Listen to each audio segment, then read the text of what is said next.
Alam niyo ba guys, nandito ako sa may Clark at dito meron ako discover na authentic, aesthetic at legit na Korean cafe na kung saan hindi lang dinarayo ng maraming Pilipino pero pati mismo ng mga Koreano. At kung pangarap niyo pumunta ng South Korea katulad ko or naghahanap lang kayo ng kainan na merong magandang ambience at masarap na pagkain, for sure magugustuhan nyo ang kainang ito. Sa lahat nga kasi ng Korean cafe na napuntahan ko, sa tingin ko sila na nga yung may pinakamaraming Koreano na parokyano. Paano ba naman kasi no need na nga pumunta ng South Korea dahil legit Korean cafe experience ang inyong mararanasan. At base nga sa mga Koreanong nakausap ko dito, mula sa lasa at ambience gantong-ganto nga daw yung napupuntahan nila sa South Korea. Bali ito nga pala ang Here Cafe na matatagpuan dito sa may Ninoy Aquino Avenue, Clark Prefort Zone dito sa may Pampanga. At yun nga na pag-alaman ko na bukod sa kanilang aesthetic cafe, sila ay kino-consider din na one of the biggest cafes dito sa Pilipinas. Ang Here Cafe ay 2-story cafe na kung saan merong libreng wifi kaya naman pwede kayong mag-aral or magtrabaho dito. They have 500 seating capacity kaya naman very comfortable tapos sobrang friendly pa ng mga staff. At masasabi ko nga na ang pinagkaiba na sa mga ibang Korean cafe dito sa Pilipinas ay ang kanilang pagkain. Sobrang laki ng serving at good for sharing. Hindi tinipid sa dami at lasa, value for money talaga.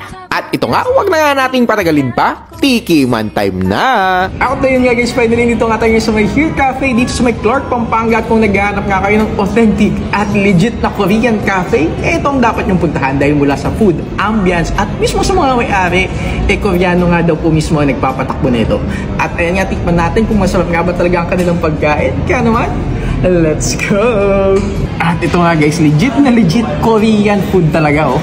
Also, sa tingin ko nga na yung luto nila dito based sa palette ng mga Koreano. Kaya ayun, marami nga ang Koreano na pumupunta. Pero ang pinakaumanga talaga sa lahat ng pagkain dito sa Here Cafe, masasabi ko ay ang kanilang pastries, breads at desserts. Ito yung mga pagkain na kadalasan natin nakikita sa IG na itsura pa lang nakakatakam na talaga. At kapag nalasahan nyo ito, promise hindi kayo magsisisi. Meron sila ditong eclairs, croissants, donuts at kahit mga Filipino breads meron sila dito. Quality lahat at hindi tinipid, panalong panalo.